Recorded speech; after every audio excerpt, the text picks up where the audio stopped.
서적을 접하시고 공부를 하게 되었는데, 마침 1975년에 이제 동대학의 환경대학원이라는 과가 설립이 되면서 조경이라는 분야가 처음으로 이제 학제적인 어떤 시스템을 갖게 됩니다. 그때 1회 졸업생으로 이제 아까 말씀하셨던 것처럼 공부를 하시고 바로 도입받자마자 청주대학교 교수로 후학을 양성을 하셨고요. 또 우리나라 최초 여성 국토개발기술사를 1980년대에 취득을 하시고, 그 이후에 굉장히 많은 프로젝트에 투입이 되셨고 지금까지 굉장히 활발한 활동을 하고 계십니다. 그 학자로서 이제 어떤 조경계의 담론을 계속해서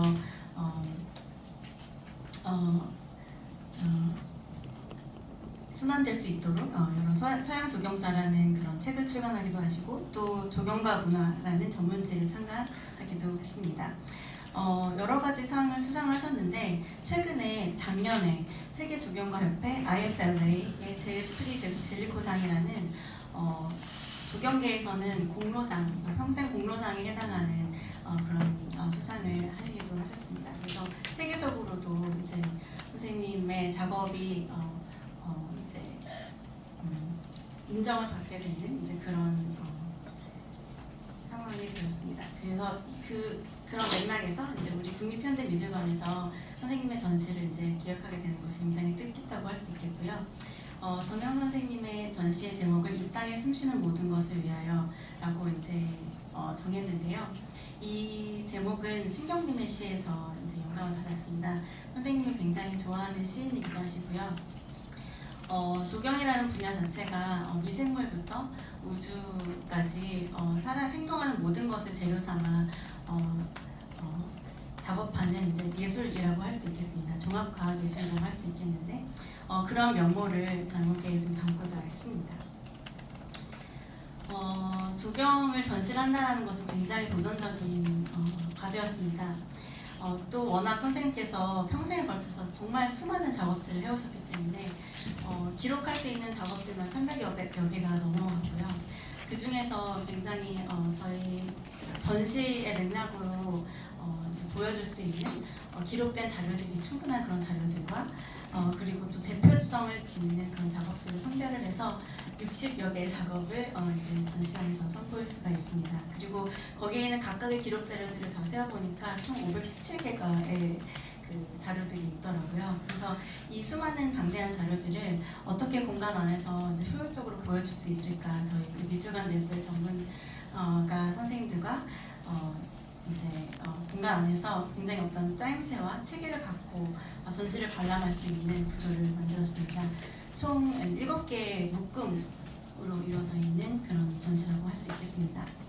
아까 말씀드린 것처럼 조경 전시라는 것이 시시각각 변화하는, 계절에 따라 변화하고 하루 안에도 바람이 불거나 햇볕이 내일 쬐는 거에 따라서 계속 변화하는 그런 작업이기 때문에 그것을 어떻게 전시장이라는 곳에 전시라는 매체로 보일 수 있는가는 굉장히 큰 숙제였고, 거기서 저희가 중요하게 생각했던 것은 시간성을 담는 것이었습니다. 그래서 전시는 이제 3개의 층위로 나눠지는데요. 첫 번째 가장 상위에는 파노라믹 영상을 통해서 정영선 작가의 여러 작업들이 다양한 계절성과 다양한 순간을 이제 담는 그런 영상들이 이제 보여질 예정이고, 그다음에 중간에 눈이 맺히는 그 시야에서는 전문 사진 작가님들의 이제 사진 작업들이 전시가 됩니다. 여기에서는 굉장히 잘 정제된 하나의 경관으로서의 장면들을 만나실 수 있을 것이고요. 테이블장과 이제 바닥에 있는 방은 여기에는 지난 봄부터 정영선 작가님의 사무실 지하에서 먼지가 쌓인 그런 여러 가지 아카이브 자료를 하나하나 발굴하면서 저희가 이제 정리하게 된 귀한 자료들을 모았습니다. 그 정방형의 그 중간에 있는 그 전시장 중간의 그 장 같은 경우에는 정영선 선생님이 본인의 작업을 굉장히 많이 사용하시는 방지의 형태를 영감을 받았습니다. 방지는 네모난 연못이라는 뜻인데요. 이 네모난 연못, 방지는 중국에도 흔하지 않고 일본에도 흔하지 않는 굉장히 우리나라 고유의 전통 정원에서 사용되는 연못 방식이고 우리 정원의 굉장히 특징적인 연못이라고 할 수 있겠습니다. 이 안에서 담긴 자료들을 보면서 관람객들은 정말 땅을 잇게 되는 그런 행위를 하게 되는데요. 땅을 잇는다, 지사적 맥락이라는 것은 선생님께서 굉장히 계속적으로 강조를 해오셨던 부분이기 때문에 어떤 전시 방법론으로서도 저희가 적극적으로 활용을 했습니다. 전시에 들어가기 앞서서 저희는 이제 정영성 작가의 어떤 개인에 대한 소개와 또 그의 작업 세계를 조금 초기 작업을 소개를 하는데요. 지금 보시는 이미지는 정현 선생님의 댁입니다. 이 집에서 선생님이 다양한 아까도 언급했었던 한국 자생종을 키우시고 기르시는 실험실이라고 할 수 있는데요.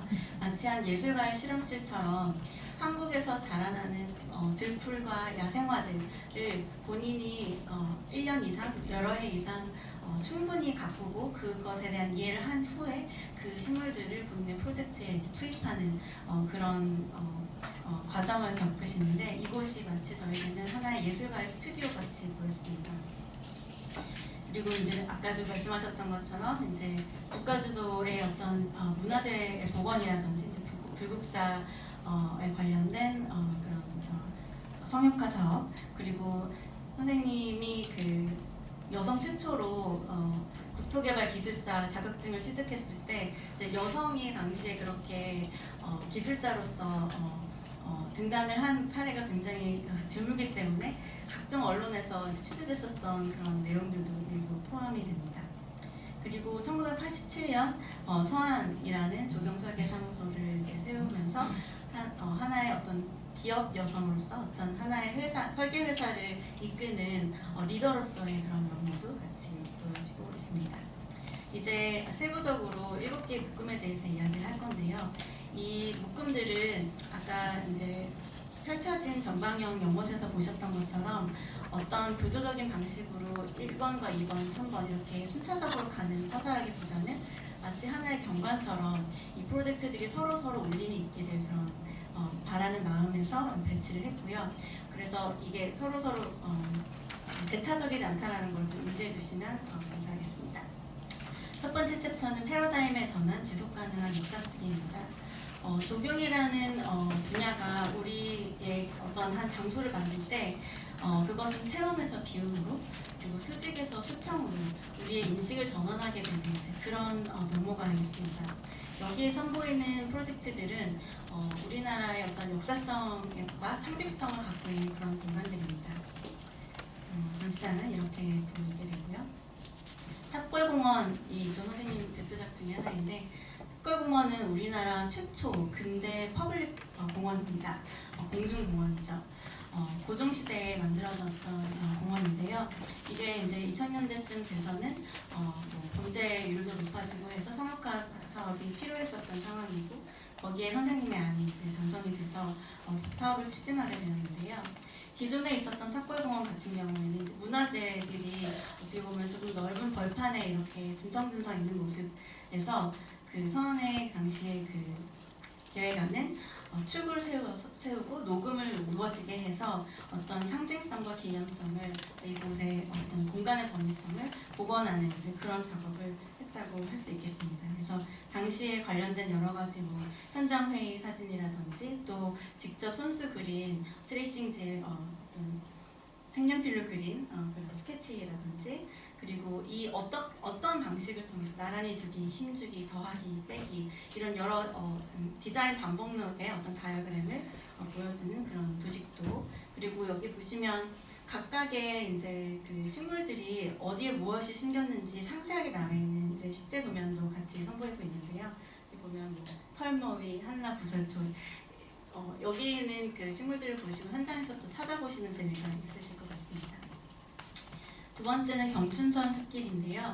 경춘선 숲길은 우리나라의 일제시대 때 유일하게 조선인의 자본으로 만들어진 철길입니다. 그렇기 때문에 굉장히 역사적인 가치가 높은 철길이라고 할 수 있는데요. 여기에 이제 경로가 바뀌게 되면서 이곳이 수년간 좀 버려진 곳이 되게 됩니다. 이 사진에서 보시는 것처럼 이 철길 인근에는 이제 아파트 지역이 있기 때문에 주민들이 굉장히 유기적인 방식으로 이 공간을 사용을 했었습니다. 마치 이렇게 자체적으로 주차장을 쓰거나 이제 텃밭을 만들거나 이제 그랬었는데, 정현생님의 이 방춘선 숲길의 여러 프로그램 중에 기존의 주민들이 사용하고 있던 그런 프로그램을 굉장히 구체적인 디자인 방법론으로서 실현할 수 있고 생산적인 곳이 되도록 이제 만드는 그런 요소가 있습니다. 또 이 철길이라는 곳이 갖고 있는 어떤 물질성, 그리고 이곳의 이 물질성들과 그 철길 자체가 갖고 있는 많은 사람들의 기억과 추억, 그런 것들을 계속 유지시키기 위한 어떤 그런 제스처들, 대합실에서 기다리고 있던 그런 의자를 실질적으로 밖으로 나와서 다시 조성을 한 모습이라든지, 철길의 일부를 그대로 놓되 또 안전성을 이제 회복하면서 그런 여러 가지 구체적인 설계 디자인의 그 방법론들을 볼 수 있습니다.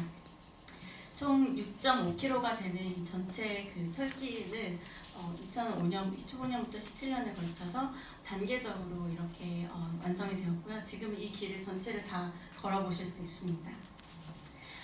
두 번째 그룹은 세계화의 시대 한국의 도시경관입니다. 여기는 아까 선생님도 잠깐 말씀하셨던 것처럼 여러 국가적인 주요 행사들, 아시안게임, 올림픽, 그리고 대전 엑스포 등 우리나라가 선진화의 길에 들어서기 위한 어떤 비전을 가지고 세계인들을 초대했던 그런 행사들에 동원됐었던 조경 프로젝트입니다. 아시아 선수촌 아파트 아시아공원 이 프로젝트 같은 경우는 88올림픽을 2년 앞두고 있었던 우리나라로서는 정말 상하를 걸어야 했던 그런 프로젝트였습니다.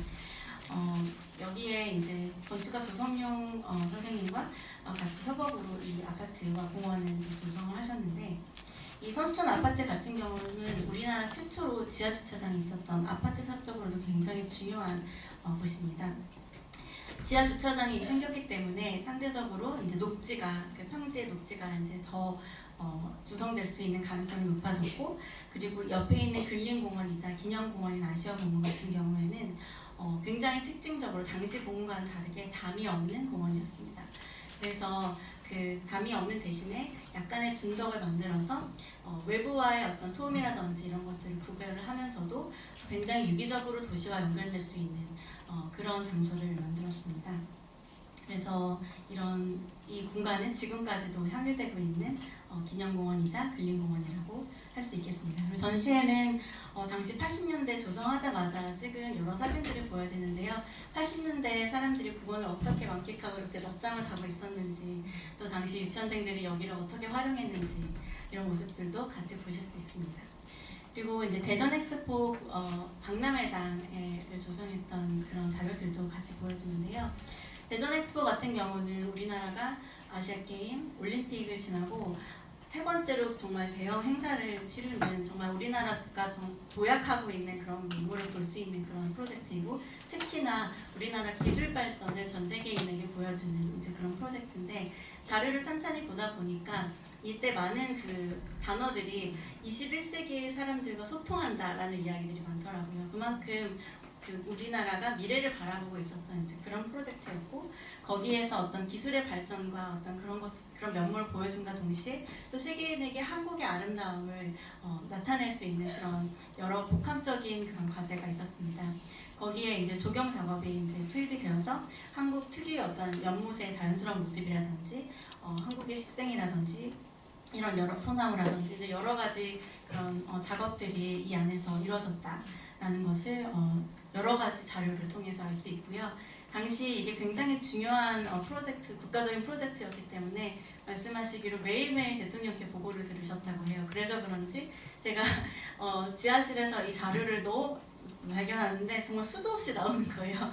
근데 그 중에서 선별하고 선별해서 전시장에 담았습니다. 네. 그리고 못에 대한 그런 스케치와 그리고 식재, 굉장히 그 디테일한 식재 도면들이 있어서 당시에 박람회장에 어떤 풀과 어떤 나무들이 있었는지를 하나하나 보실 수 있습니다. 그리고 우리에게 익숙한 꿈돌이 분수의 어떤 굉장히 디테일한 도면들, 그래서 분수의 노즐이 부채꼴 모양으로 생겨서 물이 어떤 식으로 나와야 된다는 굉장히 디테일한 부분까지 다 손으로 하나하나 이제 그렸던 그런 도면들을 만나실 수 있습니다. 다음은 자연과 예술 그리고 여가생활이라는 묶음인데요. 1980년대 이후에 우리나라가 경제 성장을 하고 또 주 5일제가 이루어지면서 주말에 가족들이 야외로 이제 놀러 가고 여가 생활을 보내는 이제 그런 장소들이 필요해졌습니다. 여기에 조경관은 하나의 마스터 플래너로서 큰 그런 대지를 어떻게 하면 조금 더 지속 가능한 방식으로 개발을 할 수 있을 것인가에 대한 고민을 했다라고 할 수 있겠습니다. 특히 우리나라가 80%가 산으로 이루어져 있기 때문에 어떤 산악형 레저 공간에 굉장히 특징적인 그런 우리나라 레저 공간의 원형을 좀 만들었다고 할 수도 있겠는데요. 예술의 전당이 또 있겠습니다. 우리가 예술의 전당 하면은 김석천 선생님의 건축으로 많이 알려져 있는데, 사실 저희가 이제 자료를 계속해서 발굴하다 보니까 선생님이 이제 우면산의 어떤 산세와 그리고 도시의 어떤 그런 큰 도로와의 어떤 그런 교차점에서 이 기울어진 그 산세 그 지형들을 어떻게 하면 이 오가 공간들이 굉장히 유기적인 방식으로 여러 프로그램들이 있을 수 있는가를 고민했었던 그런 프로젝트라고 할 수 있겠습니다. 그래서 당시에 보였던 여러 가지 모형들의 사진들이 보여지고요. 또 전체 조경의 마스터 플랜들, 그리고 상세 식재 도면들, 그리고 이런 계류에 대한 상세한 그런 도면들까지 옆에 흐르는 시냇물 하나를 많은 사람들이 이렇게 집중해서 보지는 않을 수 있을 것 같아요. 하지만 조경가의 이런 아주 섬세한 손으로 직접 그린 이런 돌의 형태, 물이 어떻게 맺히고 어떻게 깨끗한 물이 계속 흐를 수 있는지에 대한 여러 가지 역학들을 고민했던 흔적들을 만날 수 있습니다. 그 다음에 이제 피닉스 파크인데요. 아까 말씀드렸던 어떤 산악형 레저 공간의 이제 원형이라고 할 수 있겠죠. 여기서도 이제 전체 그 커다란 그런 산세의 경관들에 어떤 방식으로 경관들이 더 조성이 돼야 되고 인공적인 개발이 일어남에도 최소한으로 그 영향을 줄일 수 있는 방법론들을 계속해서 설득했었던 그런 자료들이 보여집니다. 이제 이런 것들이 이제 하나의 사례인데요. 당시 클라이언트들에게 이제 피칭을 했었던 피칭 자료들이라든지 이런 것들이 보여지는데 당시에는 컴퓨터가 없었기 때문에 이런 모든 시뮬레이션들을 손수 이제 그리었던 그런 실제 원고들을 만나실 수 있습니다. 예, 그리고 여러 가지 그 테마적인 드로잉들도 만날 수 있고요. 그 다음 그룹은 정원의 재발견입니다. 정현 선생님의 좀 대표적인 프로젝트 중에 하나가 이제 아까도 계속해서 얘기가 나왔지만 한국의 자생종을 사용하는 그런 프로젝트로 많이 알려져 있는데 또 한국의 전통 정원의 그런 요소들을 현대적인 그런 정원에도 적극적으로 개입을 시키고 현대적인 한국 전통 정원, 현대적인 한국 정원이 어떤 모습인지 그 진가를 만날 수 있는 정원들이 많이 있습니다. 희원이 이제 사례인데요. 호암미술관에 있는 희원 같은 경우에는 정영 선생님의 작업에 굉장히 큰 전환점이 됐었던 작업입니다. 지금까지는 이제 국가 주도 사업에 여러 대형 프로젝트에 투입이 됐었다면은 이 프로젝트 이후로는 이제 민간 프로젝트를 이제 맡기 시작하면서 선생님이 어떤 전통성을 이제 실험할 수 있는 어떤 굉장히 좋은 장이 되었다고 할 수 있겠습니다. 여기에서 중요한 점은 이제 아까 여기 방지가 보이시죠? 이 지형 자체에 높낮이를 다르게 두고 경관을 바라볼 수 있는 길이 매 순간순간마다 다르게 느껴질 수 있는 한국 전통 정원의 어떤 그런 시퀀스를 이 정원에서 이제 실험을 했다라고 할 수 있겠습니다. 이 방지의 모습이 또 보이고요. 이런 땅의 높낮이 차가 바로 그것인데요. 이렇게 안개가 끼는 장면이라면 또 모든 그런 다른 단차와 땅의 형태의 차이에 따라서 보이는 경관의 어떤 뷰들이 계속해서 변화하는 그런 모습을 볼 수가 있습니다. 또 이번에 특별히 이제 삼성문화재단에서 제공해주신 자료들을 발굴해서 선보이게 됐는데 지금은 이제 대나무 숲이 바뀌었고 이제 매화숲으로 바뀌었는데 처음 개장했었을 때 우거져 있었던 이런 대나무 숲의 모습도 보실 수 있고 또 선생님이 자주 사용하시는 벅수라든지 이런 다양한 돌정승 같은 선물들의 이제 수집품들을 어떻게 오픈 뮤지엄의 형태로 정원 안에 이제 배치했는지의 모습도 볼 수 있습니다. 그리고 이건 식재 현황도라고 해서 모든 식재들이 다 그 자리를 잡았을 때 각각 뭐 어떤 나무들과 어떤 풀이 심겼는지를 아주 상세하게 그려놓은 원본 도면입니다. 그리고 해동 경기원 같은 경우에는 이제 중국에 있는 한국 정원인데요.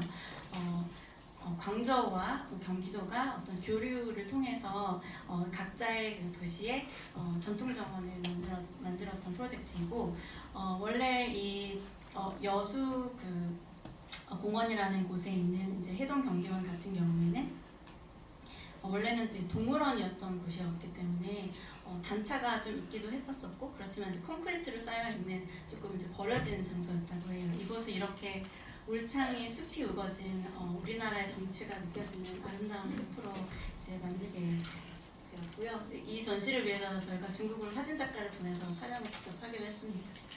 네. 저는 이 사진 특히나 너무 마음에 드는데요. 이게 중국 두 할머니 분께서 저기 문을 바라보면서 이렇게 응시하고 뭔가 사색에 잠긴 듯이 저기 잠깐 걸터 앉아 있는 모습이 마치 선생님이 자주 사용하는 이런 벅스의 이런 쌍과도 굉장히 좀 울림이 있는 것 같습니다. 그리고 이 프로젝트를 진행함에 앞서서 이제 개념을 상상을 했었던 여러 수채화 스케치라든지 이런 작업들도 원본으로 보여주고 있고요. 그리고 여러 가지 그런 배치도라든지 또 아까 말씀드렸던 기존 땅이 갖고 있는 높낮이를 어떻게 전통정원의 그런 모티브로 사용해서 단차가 실질적으로 생산적인 어떤 경관의 조성 요소가 될 수 있는지를 그렸던 그런 드로잉들도 같이 참고했습니다. 다음은 조경과 건축의 대화입니다. 정현생께도 아까 잠깐 말씀을 하셨던 것처럼 조경이라는 분야가 이제 건축 작업이 일어난 후에 뭔가 투입이 되는 경우가 덜어 있는 조금 오해의 소지가 있는 그런 부분이 있는데요. 이번에 조경 전시를 본격적으로 함에 따라서 건축과 조경이 어떻게 대화를 실제로 이룰 수가 있고 또 이 둘의 직능들이 어떻게 서로에게 영향을 주면서 상생작용을 일으킬 수 있는지 그것의 대표적인 사례들을 조금 선보이고 있습니다. 제주 오설록이 이제 그 사례라고 할 수 있겠는데요. 제주도는 여러분도 잘 아시는 것처럼 이제 곶자왈 숲이 정말 아름다운 곳이죠. 이곳에 주민석 건축가의 티스톤이라는 건물을 지금 보고 계신데 여기가 이제 저희 아래 보이는 이제 모형인데요. 건축적으로도 굉장히 고개적인 칸틸리브를 통해서 앞에 있는 기둥이 하나도 없이 경관을 볼 수 있는 그런 구조를 이제 만들게 되었죠. 근데 사실 이 모형을 2013년에 만들어진 모형인데 이 모형을 처음 봤을 때는 정말 고개적인 엔지니어링이 뛰어나다라는 생각밖에 하지 못했는데 선생님 전시를 하게 됨으로 비로소 이 경관 이런 고개적인 구축을 왜 했는지에 대한 이해를 하게 되었습니다. 선생님의 그 정원 앞에 있는 정원 곶자왈의 숲을 만끽하기 위해서 어떤 가림도 없이 이 공간을 트이기 위했던 것이죠. 그래서 이런 건축가의 노력과 조경가의 어떤 제주 특유의 어떤 식생들을 담고자 했던 그런 우거진 숲의 모습들이 상생작용을 일으키는 그런 작업이라고 할 수 있겠습니다. 당시 선생님이 만들었던 여러 가지 스케치라든지 이런 것도 같이 보여지고 있고요. 또 남해 사우스케이프 같은 경우에는 우리나라 남해의 군도의 경관이 정말 절경인 그런 곳입니다. 여기에 이제 건축 조민석 소장의 건축 메세스타스 조민석 건축가의 건물이 있고 또 앞에는 그 조병수 건축가의 이제 건물이 들어서고 있습니다. 근데 앞에 보이시는 것처럼 돌 언덕이 있는데요. 이 두 건축가의 건물 사이에 이런 커다란 이제 돌산이 있었습니다.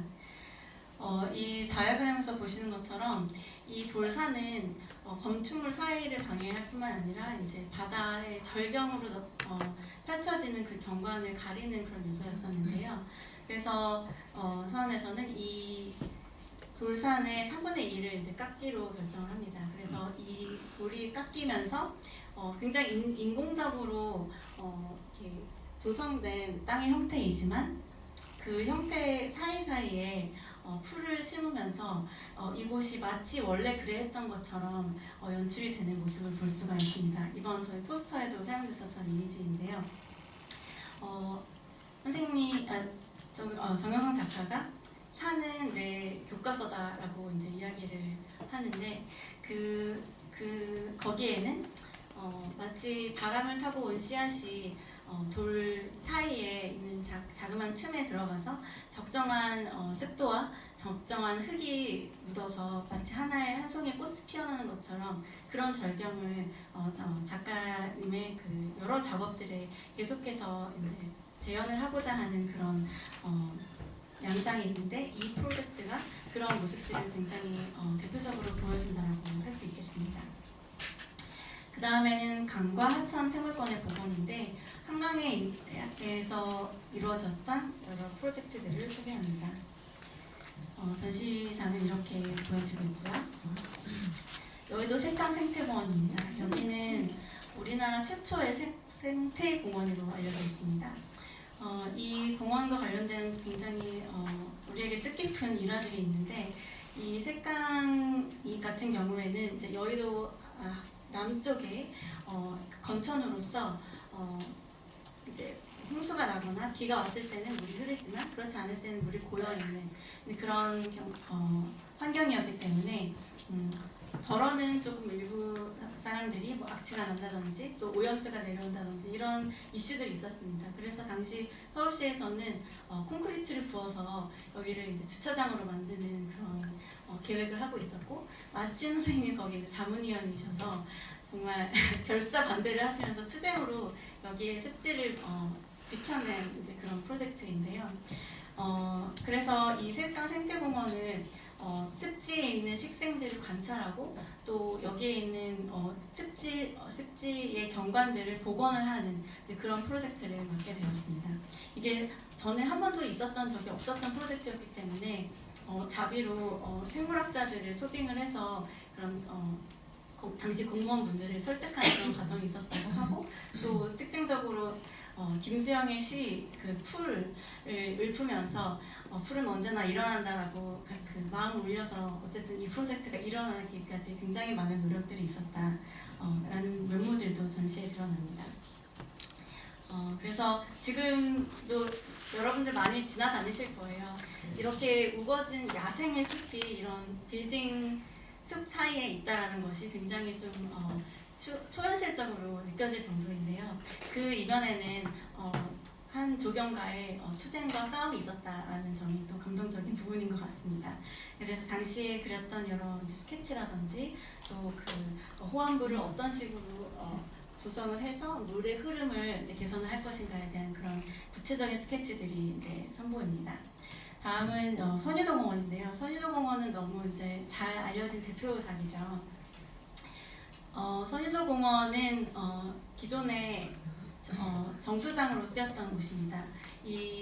물론 이제 화학적인 방식으로 정수가 되어서 영등포 지역에 공업수와 생활수를 제공하던 곳이었는데 이곳을 공원화하는 사업이 진행이 되면서 정영선 작가와 이제 조성용 건축가가 같이 이곳에서 기존에 있는 구조를 최대한 활용을 해서 그러니까 여기에 있는 철근 콘크리트들이 그 구조들이 숲을 경험하기 위한 하나의 구조처럼 쓰여질 수 있는 방법론을 만들었고 이게 어떤 근대 산업의 유적이기 때문에 그것을 부시고 억지로 자연스러운 모습을 만드는 것이 아니라 이 역사 그대로를 이 기억 그대로를 보존하는 이제 그런 작업을 하게 되십니다. 그래서 여기 보시면 기존의 정수장의 모습이고요. 이 기존 정수장의 어떤 구조들을 최대한 활용하는 그런 동선들을 만들었는데 저한테는 어떻게 보면 이런 이게 산업 구조물이지만 이 다른 구조들의 공간들을 하나하나 경험을 하면서 각각의 다른 경관들이 만들어지기 때문에 마치 아까 희원에서 이야기했었던 다른 단차의 높낮이와 이런 전통 정원에서 보여지는 시시각각 변화하는 경관의 그 시퀀스가 여기서도 오로지 느껴진다고 생각을 합니다. 또 이게 아름다운 경관뿐만 아니라 기능적으로도 기존의 이제 화학적인 방식으로 물을 정수했다면 지금은 굉장히 수생식물을 통해서 정말 생태적인 방식으로 물이 정화되는 그런 기능도 갖고 있습니다. 그리고 이제 기존에 있던 구조들을 활용함에 있어서 이런 기둥들이 천장 지붕을 드러내고 기둥들을 그대로 남기고 그 아래에 이제 아이비 식물을 심었는데 처음에 정말 바닥에 요만큼 있었던 것이 지금 굉장히 무성해지고 요즘에 가보시면 거의 이제 핫도그처럼 되신 곳을 보실 수 있으실 거예요. 그리고 이제 기존의 구조물을 활용함에 있어서 다양한 수생식물들이 어떤 식물들은 번성력이 굉장히 좋고 어떤 식물들은 또 그렇지 않기 때문에 이런 다양한 식생들을 이렇게 조절할 수 있는 기능성으로도 이 기존의 구조를 활용한 굉장히 흥미로운 그런 양상도 볼 수 있습니다. 마지막인데요. 식물 삶의 토양입니다.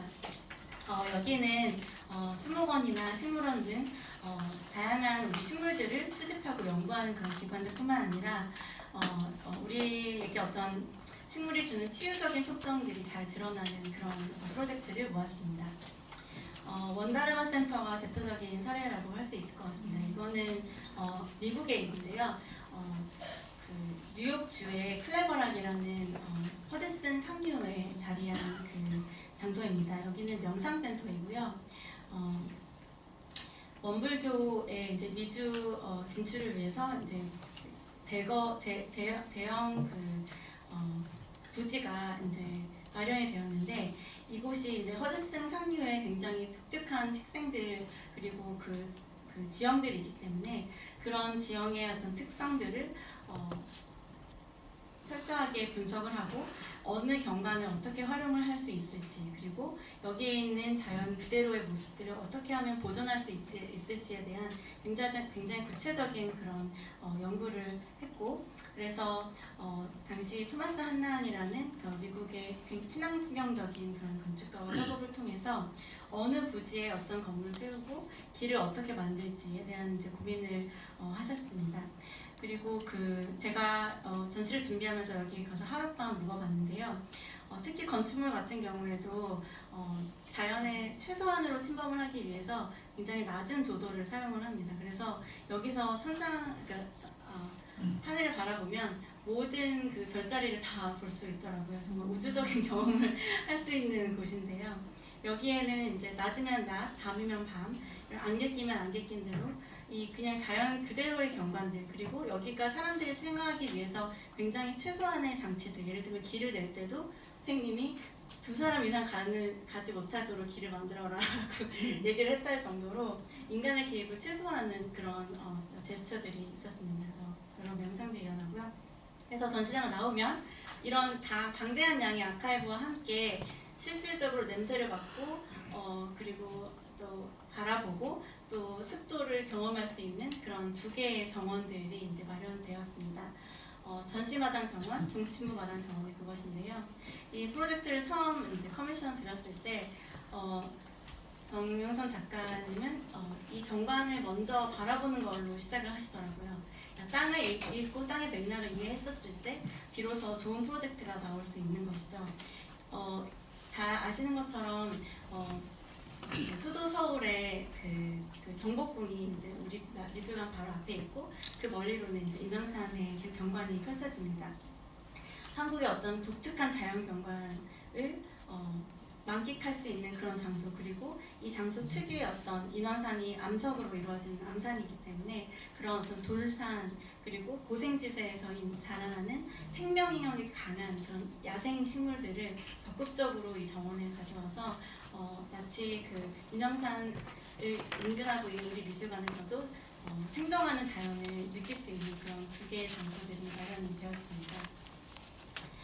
정시마당 같은 경우는 여러 스케치들이 보여지고요. 이런 형태를 갖고 있는데 아까 말씀드린 것처럼 아직 꽃이 다 만개하지 않아서 여기에 있는 물초죽이라든지 그리고 미선나무 같이 우리나라 한국에만 자란 한반도에만 자라나는 그런 자생종들이 많이 보여지고 그리고 그 천연기념물인 가침박달이라는 식물도 보실 수 있습니다. 네, 아까 말씀드린 것처럼 이제 한 달, 두 달이 지나가면서 계속 시시각각 바뀌는 모습을 보실 수 있으실 거고요. 중층부 마당 정원 같은 경우에는 기존에 이제 이 뒤쪽 그 마당이 우리 미술관의 뒷마당이기도 하면서 중층부의 앞마당이기도 하고 또 공중보행로로 연결되는 그 길이 여러 가지 선들이 좀 복잡하게 엮여 있는 공간이었습니다. 정영선 작가님이 여기에 커미션을 받으시면서 마당은 마당답게, 길은 길답게, 쉼터는 쉼터답게 이렇게 정돈하는 작업에 조금 집중을 하셨고, 그래서 이렇게 좀 듬성듬성 있었던 돌이 시간이 지나면서 조금 보행이 어려웠었던 부분들을 깔끔하게 그 기존에 있던 돌을 재활용해서 정돈을 해서 보행로를 굉장히 쾌적한 보행로를 만들게 됐고, 또 그 안에 앞에 있는 그 중층부의 어떤 영감을 받은 전통적이지만 또 현대적인 그런 화단이 마련돼서 이전보다 조금 더 그 인왕산을 바라보는 그 잔디밭으로 들어갈 수 있게끔 초대하는 그런 환경이 조성이 됐습니다. 여기도 이제 사계절 내내 시시각각으로 변화하는 식생들이 관객을 맞이할 겁니다. 이번 전시와 함께 다양한 전시 연기 프로그램을 준비를 했는데요. 특히 교육 프로그램을 좀 많이 준비를 했었습니다. 명상의 시간, 그리고 식물들과 환경에 대해서 알아가는 여러 가지 교육 프로그램들을 준비를 했고요. 그리고 이번에 저희 전시와 같이 준비를 했었던 기린 그림의 정다운 감독의 다큐멘터리 땅에 쓰는 시의 상영회도 이제 열릴 예정이에요. 그래서 감독과의 대화도 준비했고, 전시 안에 있는 다양한 영상들은 정다운 감독의 작품이기도 합니다. 그리고 또 학술 행사가 마련되어 있는데요. 7월 3일에는 정영선이 만든 땅을 읽다라는 주제로 선생님과의 대화, 그리고 여러 학자분들이 어떤 학술적인 그리고 어떤 조경의 담론을 좀 잘 이야기할 수 있는 그런 자리를 마련했습니다. 정리를 하자면 한국 조경의 대모인 정영선의 전시를 이곳에서 국립현대미술관에서 개최하면서 서구에서 시작된 어떤 조경의 개념을 한국의 국토와 경관에 맞게 정착시킨 이 한 조경가의 일생을 다루는 그런 전시라고 할 수 있겠습니다. 아까 계속해서 말씀드렸던 것처럼 한국의 산천의 아름다움, 자생정의 아름다움을 평생에 걸쳐서 연구하고 가까운 장본인이고, 또 우리나라 문화, 체육, 관광의 요지가 된 장소의 경관 디자인을 맡아서 해오셨습니다. 그리고 일찍이 지속 가능성이라든지 생물 다양성의 보전을 실천해왔던 그런 방법론을 전시장 안에서 볼 수가 있고요. 살아있는 것을 재로 삼는 정영선의 예술을 소개하는 전시라고 할 수 있겠습니다. 아울러 아까 저희 관장님께서도 이야기하셨듯이 환경위기 시대에 자연과 더불어 사는 삶에 관한 굉장히 실천적인 메시지를 내는 전시라고 할 수 있겠습니다. 긴 시간 들어주셔서 감사합니다. 네, 기자님들 빨리 전시장과 또 전시마당 정원을 보고 싶으실 텐데요. 혹시 이 자리에서 궁금한 점 있으신 기자님 손을 들어주시면 저희가 질의응답을 간략하게 하고 이동을 하도록 하겠습니다. 혹시 작가님 또는 이제 학예사에게 궁금하신 점이 있으신가요? 네, 이쪽에 세 번. 네.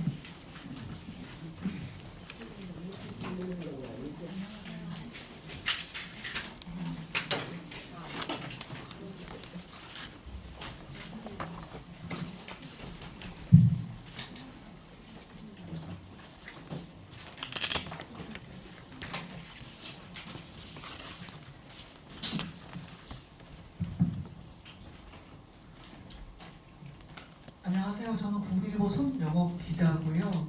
국립현대미술관에서 조경 전시를 한다는 것 자체가 신선하게 받아들여주고 오늘 브리핑도 좋았는데 마지막에서 저는 사실 저 문장에서 좀 의문이 제기가 되는 게 서부에서 시작된 조경의 개념이라는 그 용어를 썼는데 사실 조경이라는 단어가 인위적으로 조성한다 라고 하긴 하지만 한국에도 우리가 이제 정원의 문화가 있죠. 조경의 문화가 분명히 있단 말이에요. 그럼에도 불구하고 이런 용어를 쓴 것 자체가 이번 전시에 뭐 맥락하고 어떤 연결이 좀 되는 건지, 아니면 정영선 그 조경가님의 어떤 그 정원 조성 철학이 나의 출발이 그러니까 예를 들어 서구의 조경의 역사에서 출발했다는 그런 건지 저 용어를 쓰신 뭐 맥락이 있으신 건지 그리고 실제로 이제 조경 자체가 서구에서 시작이 됐다는 저거 너무 서구 중심적인 사고방식이 아닌가 하는 그 생각이 들거든요. 아, 네. 회사님 먼저 답변을 드리고 또 필요하면 작가님이 또 추가 설명을 드리는 걸로 하겠습니다. 아, 네. 조경이라는 그 학제적인 분야에 대해서 이야기를 좀 한 거라고 생각해 주시면 좋을 것 같습니다. 랜드스케이프 아키텍처라고 이제 불리죠. 그래서 옴스테드가 이제 그 뭔가 우리가 현대적으로 알고 있는 조경이라는 직능, 에는 이제 옴스테드가 센트럴파크가 이제 조성이 되면서 조경이라는 직능이 굉장히 구체적인 어떤 랜드스케이프이자 또 아키텍트로서의 어떤 그런 면모를 갖게 되는 부분들이 있는데요. 그것이 이제 한국에 도입이 되면서 이제 그것이 100% 이제 우리의 언어하고는 다를 수밖에 없기 때문에 그 지점들을 정현선 작가님이 평생의 작업을 통해서 우리 고유의 이제 아름다움을 조경이라는 작업 안에 투입할 수 있고 또 우리 경관에 맞게 이것을 발전시켜 왔었던 그런 면모들이 있기 때문에 약간의 그 어휘상에 조금 그런 컨트라스트를 주고자 이제 그런 단어를 적인 정원 양식이 좀 있잖아요. 네. 그 부분은 이 정영선 조경가님의 그 조경의 그 철학이나 뭐 조경 직접 이제 실행해온 그 방식에서 별로 중요하지 않았다는 건가요? 그런 질문이에요.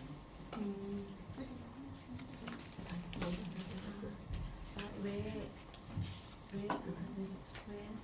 서구의 조경이라는 분야에서 서구에서 시작된다는 얘기를 하는지 한국에서 있었는데 죄송합니다. 제가 귀가 요새 안 좋아가지고 근데다가 어제 또 비 맞으면서 작업하다가 보니까 감기까지 걸려가지고 말도 이상하고 귀도 안 들리고 그런 상황인데 보청기도 잘 안 들려요 사실은. 지금 질문하신 내용이 한국 조경이 언제부터 있었느냐는 거야? 조경이 서구에서 왔다라는 얘기는 아니에요. 아니에요. 아니지. 그건 아닙니다. 그거는 절대로 아닌 것이 옛날에 그 유홍준 선생의 글들을 보면 많이 나오지만은 백제의 그 의자왕 백제 초대 임금 중에 한 분이 그 이제 임금 자리에 오르시니까 그 모든 예술을 담당하는 신하가 이제부터 어떻게 해야 되겠습니까? 하니까 거미불로 화이불치라 그랬습니다. 소박하지만은 검이 누추하지 않고 화려하지만은 뭐라 그럴까 화이불치 치사스럽지 않다 이런 이야기를 하는 것이 그게 우리나라 전통 미의 근본이 되고 있습니다. 모든 건축, 모든 뭐 그 당시부터 있던 백제 시대 때부터 있던 정원들 모든 것이 다른 나라의 정원이라면 알록달록하게 꽃도 심고 뭐 나무도 심고 그런데 우리는 굉장히 단순하고 정갈하고 그러면서도 깊은 의미를 가지는데 이것은 중국하고 일본하고도 완전히 차이가 나는 정원을 만드는 태도였고 우리나라 경관을 보는 태도가 달랐습니다.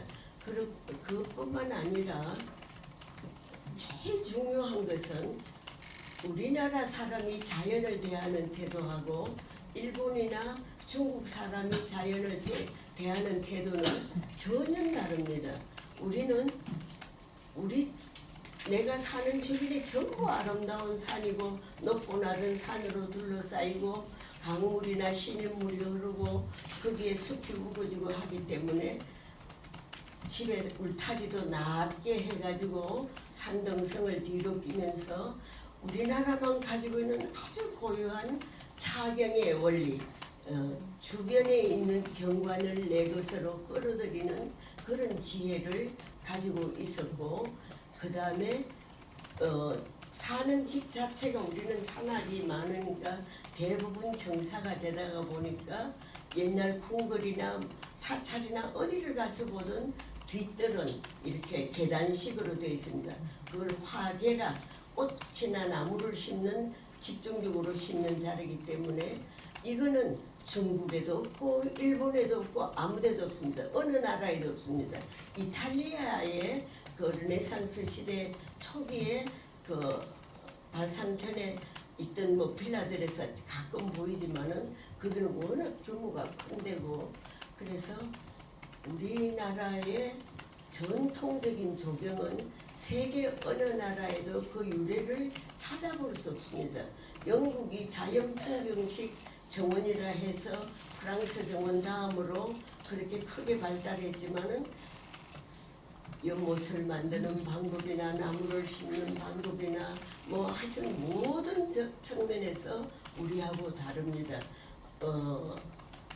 실제로 그 영국에서도 우리나라 정원에 희원 같은 데 와서 보고 전문가들이 굉장히 신기해하고 다르다는 것을 인식하고 가고 하는데, 그거는 여러분께서 한국적인 아름다움은 뭐 도자기가 그렇고 모든 뭐 음식 문화가 그렇고 모든 것이 좀 우리 거는 달라요. 다르다는 것을 그게 뭐 나쁘다 좋다를 남과하고 비교할 필요 없이 우리는 우리대로의 특징이 있고, 그게 결단코 일본 정원은 아름답고 정교하고 어쩌고 저쩌고 하는데 한국 거는 뭐 이렇게 하는 둥 마는 둥 있는 둥 마는 둥 이러냐 이렇게 이야기해버리면 할 말은 없습니다만은, 그만큼 주변에 있는 자연경관 자체가 아름답고 그 자연경관을 내가 끌어들이기 위해서 집에 담장을 낮게 한다든가 하지, 일본처럼 담을 높게 해가지고 사무라이들이 어느 날 밤에 들어오지 못하게 하고, 그 다음에 또 방도 이 방에서 잤다가 저 방에서 잤다가 그렇게 불편하게 돼 있는 구조라면 우리는 그런 건 아니죠. 어디든지 이렇게 하고, 또 하나 우리나라 경관의 가장 핵심적인 문제는 정자 문화입니다. 그거는 중국의 정자하고 일본의 정자하고 확연하게 다르고, 그 다르다는 것은 제가 아무리 설명해도 안 되니까 이제 한번 가서 보시면 되지만은, 우리나라 정자는 스님이 만들었던 그 누굽니까 순찰 그 지방 다스리 된 사람이 만들었던 부유한 선비가 만들었던 그 정자는 가장 좋은 경치에 이렇게 드러나 있는 것보다 좋은 경치를 살며시 바라볼 수 있는 장소, 제일 좋은 경치 한복판에 정자가 들러앉는 것이 아니라 어디에서 어떤 풍경을 볼 것인가 굉장히 섬세하게 세련되게 되어 있었습니다. 그래서 우리나라 정자 문화는 아무리 이야기해도 부족함이 없고, 그 다음에 그 정자를 지은 이유, 무슨 경관을 보겠다는 이유, 뭐 이런 것들을 전부 시문으로 벽에다 붙여놨기 때문에, 제가 이제 조경 공부 처음 할 때는 저기 그 동해 바다에서부터 시작해가 뭐 38선 이북까지 또 남해 쪽으로 전부 뭐 하여튼 이 정자가 있는 데는 다 돌아다니면서 봤지만은 어느 정자 하나 그 이렇게 두드러지거나 잘난 척하지 않고 적당히 숨어서 아름다운 경관을 보게 되어 있었는데, 이제는 뭐 그게 뭐 도로가 나오고 뭐가 하고 개발이 되고 하다 보니까 원형이 많이 경관이 손실됐지만은 여러분이 자부심을 가져도 되는 것은, 제가 평생을 주장하는 이야기 중에 하나, 우리나라는 경관이 아름답고 산천 자체가 이미 하나의 정원이고, 그 다음에 그런 경관을 바라볼 수 있는 정자가 바로 정원의 핵심이었다. 요것만 강조해드리고 싶습니다. 질문에 대한 대답이 될지 모르겠습니다. 네, 작가님께서 너무 답변을 잘 주셔가지고 네, 괜찮으시죠? 네. 혹시 다른 질문도 있으실까요? 여기 먼저 하고 뒤로 넘어가겠습니다. 안녕하세요. 이틀 전에 저기 선생님 영화 다큐멘터리 시상을 잘 봤고요. 그때 선유도공원이나 여의도 생태공원 말씀 많이 해주신 것 같아서 저는 오히려 오늘 보면서 해외 전시나 공간, 아까 하계 선생님이 설명을 해주셨지만 그런 공간을 어떻게 만드셨는지가 궁금했습니다. 그래서 원더우먼 센터 관련해서 거의 컨셉이라든지 거기서 가장 중요시했던 거, 선생님이 다큐나 또 인터뷰를 보면 사색이나 명세의 시간을 되게 중요시 여겼다고 말씀 많이 하셔가지고요. 그런 개념을 만드신 게 아닐까 좀 설명을 좀 부탁드리겠습니다. 원다르마 센터 아, 명상이 예. 원다르마 센터는 저한테 참 행복한 기회였습니다. 원불교에서 하는 건데 저한테 평생의 후원자인 홍라희 여사님이나 또 아름지기의 대표이시는 여사님이나 전부 다 원불교 신자들이죠. 그 원불교에서 말하자면 외국에다가 원불교를 이렇게 좀 전파하겠다고 해서 그 땅을 구입하시고 아마 그거는 거의 홍라희 여사께서 거의 어머니가 돌아가시기 전에 그 기부를 하신 돈 같은 거 가지고 사신 걸로 알고 있습니다. 어쨌든 그렇게 해서 제일 먼저 아름지기하고 아니 이제 그렇게 했는데 원다르마 센터에서 처음에 우리나라의 다른 제일 유명한 한 건축가한테 건축을 맡겼더니 공원 입구에다가 2층, 3층짜리 한옥을 하나 이렇게 설계를 했었습니다. 그걸 이제 그런데 그 동네에 미국이라는 나라는 뭘 하나 하면 동네 사람의 허락을 받아야 되거든요. 마음에 안 들면 노해버리니까 난리가 난 거예요. 그 평면도 하고 모형을 보고 모두 다 결사반대 해가지고 안 돼가지고 이제 그건 못 하게 되고 그때 이제 안 되겠다 디자이너들이 참여해야 되겠다 해가지고 그 아름지기에서 나서고 이제 제가 아름지기 회원으로 같이 들어가서 보는데 미국의 그 건축가께서 굉장히 소박하시게 설계를 하신 거를 이제 접하게 됐었습니다. 그리고 저 안쪽에다가 숨겨지듯이 있게 하고 그러면 입구에서 내가 수양하러 온다, 기도하러 오는 공간을 조금 천천히 거기에 있는 그 목초밭을 지나고 야생 꽃들이 있는 곳을 지나면서 천천히 기대감을 가지고 깊이 들어가서 원다르마 센터의 건물들을 만날 수 있게 배치하고 그 다음에 거기에 조경이라 그러면 막 나무도 심고 꽃도 심고 그래야 되는데 제가 전부 결사반대 원불교에다 잘 설득을 시켜서 이 자연 풍경 이거로 충분하니까 그냥 집만 예쁘게 짓고 했더니 아이고 그래도 감나무도 좀 심고 싶고 그래도 뭐도 좀 심고 싶고 그 제가 있을 동안은 안 됩니다. 살아있는 동안은 그렇게 고집을 피워가지고 오늘의 원다르마 센터가 나온 거가 되겠습니다. 어쨌든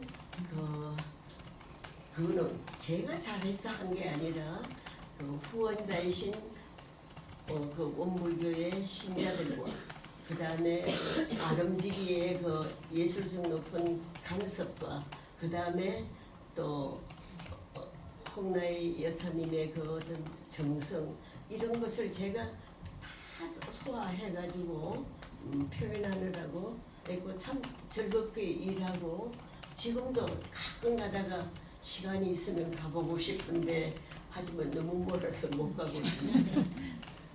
네, 답변이 되셨습니다. 네, 그러면 원다르마 센터 답 됐습니까? 네, 됐다고 합니다. 선생님. 네, 제일 뒤쪽에 질문을 받고 저희가 시간 관계상 또 전시장에서 선생님 시간이 없으니까 짧게 질문 하나만 예. 드리겠습니다.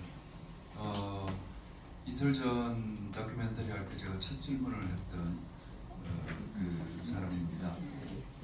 그 속에서 그 땅에 쓰는 시라고 하는 문학 작품과 그 장면 속에서 선생님이 글을 쓰는 모습이 여러 번 포착이 되었고 원고를 굉장히 많이 쓰셨습니다. 이번 MMCA의 전시 제목도 신경림 시인의 이름에서부터 시에서 따왔습니다. 그것은 큐레이터가 그렇게 하자고 한 것인지 아니면 선생님의 철학이 같이 동의가 된 것인지 궁금하고요.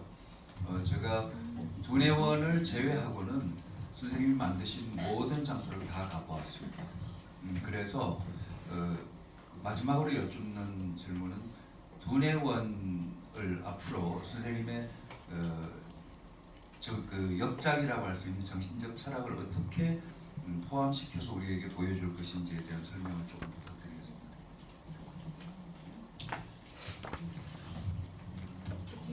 개인적인 이야기를 좀 하겠습니다.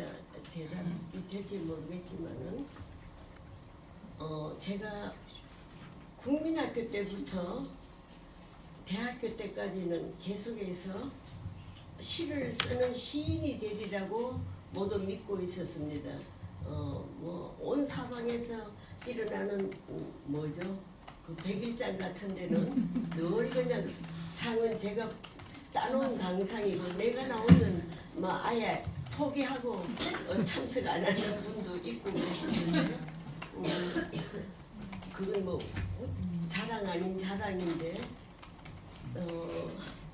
저한테 가장 이렇게 중요하신 분이 저를 키워주신 분 중에 제일 저한테 귀중하시고 제가 존경하고 제가 또 저를 아껴주신 분이 박몽글 선생님입니다. 박몽글 선생님은 6.25 때 잠깐 아버님하고 평양에서 같이 공부하시던 분이라서 아버님 계시던 개성고등학교에 6.25 때 잠깐 와서 그 국어 선생님을 하신 과정이 있었고 그때 이제 저를 좀 이렇게 눈여겨 보시기도 하고 제가 쓴 시를 이렇게 읽어 보시기도 하면서 그 다음에 이제 그 뭐라 그럴까 얼마나 선생님이 히트를 치셨는가 하면 당신이 출판한 새로운 시집을 그냥 우리 집 주소로 주면 되는데 제 사기를 높이려고 학교로 보내는 거예요. 학교에 소표를 보냈는데 교장실 경유 그만큼 이제 저를 아껴주시는 분인데 제가 이제 그렇게 해가지고 그때 경북대학의 영문과에 당연히 이제 그런 경력으로 이제 특차로 이제 4년 장학생으로 됐으니까 가난한 집에서 이제 뭐 살만 난 거죠. 어머니는 당연히 그런 줄 알았는데 아니다 난 농대 가겠다 하니까 어머니가 그냥 저를 방문을 잠가 놓고 못 나오게 하고 어머니는 어머니대로 방에서 단식 처리를 하고 그런 웃지 못할 사태가 났는데 그걸 옆에서 보시던 아버지께서 도저히 안 되니까 박몽글 선생님한테 편지를 했어요. 사연이 이렇다 이거 어떻게 하면 좋겠냐니까 어머니한테 하고 저한테 박몽글 선생님이 아버지한테 다 각각 편지를 썼습니다. 얘는 농가대학 그 아무리 농대가 똥통학교라가 맨날 남학생들 술만 마시고 뭐 그런 학교 아니다. 얘한테는 시인이 되든 뭐가 되든 하여튼 그 농가대학 가는 것이 영남 저기 경북대학 장학생 되는 것보다 그 잘난 척하는 사람들 틈에 있는 것보다는 훨씬 낫다. 제발 보내라. 그 대신 이제 내가 이제 박몽글 선생님이 얘를 감시하겠노라. 그렇게 약속까지 해주셔가지고 제가 이제 그 방문이 열리고 어머니가 항복을 하고 배가 고파 죽겠는 며칠 밥을 한꺼번에 저도 이제 데모한다고 밥을 안 먹었으니까 그런 식으로 지나간 일화가 있습니다. 그렇게 하면서 박몽글 선생님이 이제 제가 서울에 이제 농가대학에 오고 난 다음에는 굉장히 자주 농가대학에 오시기도 하고 어떻게 지내는지 궁금해 하시기도 하고 그 다음에 이제 무슨 글을 쓴 게 있느냐 그러면 그 보내달라 이러지만은 시를 쓰라고 단 한 번도 뭐 그거를 안 하시고 아셨던 것 같아요. 제가 시인이 될 생각은 꿈에도 없다는 생각을 그렇게 해서 선생님하고 연관을 가지고 그 다음에 이제 제가 이제 주부생활 잡지사에 2호 때부터 그 들어갔는데 원색으로 패션도 담당하고 주택도 담당하고 뭐 별거 다 담당하면서 있는데 여기자들 술 많이 마시는데 죄송합니다. 술 마시면 안 된다고 그거 감시 약속하라 그래가 제가 사실은 지금도 술 안 마십니다. 그때부터 훈련이 내가 마실 기회도 없었고 그리고 여기자들하고 뭐 밤샘 일하고 하는 것도 못하게 하시고 가끔 가다가 아리스 다방이라든가 그 시인들이 모이는 다방에 오셔가지고 저 커피 사주면서 근황을 물어보고 이렇게 삐딱하게 나갔는가 뭐 잘난 척하는가 이런 거 좀 검사하시고 그렇게 지났었습니다. 그래서 오늘의 저를 만들어 주신 분은 사실은 박몽글 선생님입니다. 그래서 제가 지금도 박몽글 선생님 뭐 시집이라든가 편지라든가 이런 걸 보면 뭐 그냥 계속해서 눈물이 나고 그 밑에 그 기념관에도 지금 한번 못 찾아간 게 정말 이한이 많이 남았는데 언젠가는 이래 이제 이 일을 손을 놓으면 가겠다라고 생각하고 있습니다. 어쨌든 제가 오늘의 제가 있는데 제1의 공신은 박몽글 선생님입니다. 예. 선생님 그 문혜원 관련 그러다가 보니까 시라는 것이 제 작품에 어떤 때는 뭐 나이득의 시도 될 수 있고 자연경관을 보면서 나이득의 시를 가지고 할 수도 있고 또 뭐 다른 분이 그 머리에 시금치라든가 장날 그 장을 이렇게 장날에 장사하려고 가는 그걸 보면서 그분 김누구더라 이제 그랬다 그 시를 보면서 그 움직이는 정원 이런 것도 제가 좀 생각하고 하여튼 시에서 거의 대부분의 영감을 얻는다고 보시면 되겠습니다. 지금도 마찬가지고요. 안 풀릴 때는. 예. 선생님 그럼 전시 제목은 선생님하고 같이 결정하신 거죠? 제가 옵션을 좀 드리고 같이 고민하자고요. 네. 그리고 선생님 혹시 문혜원 계획 관련해서 짧게 혹시 가능하신지? 분해원 얘기 조금 해주셨어요. 분해원 800억대 두뇌는 이거고 그 저기 강원도에 토전 있는데다 토전 그건 얼마 아직 누가 두뇌원을 묻는 거예요?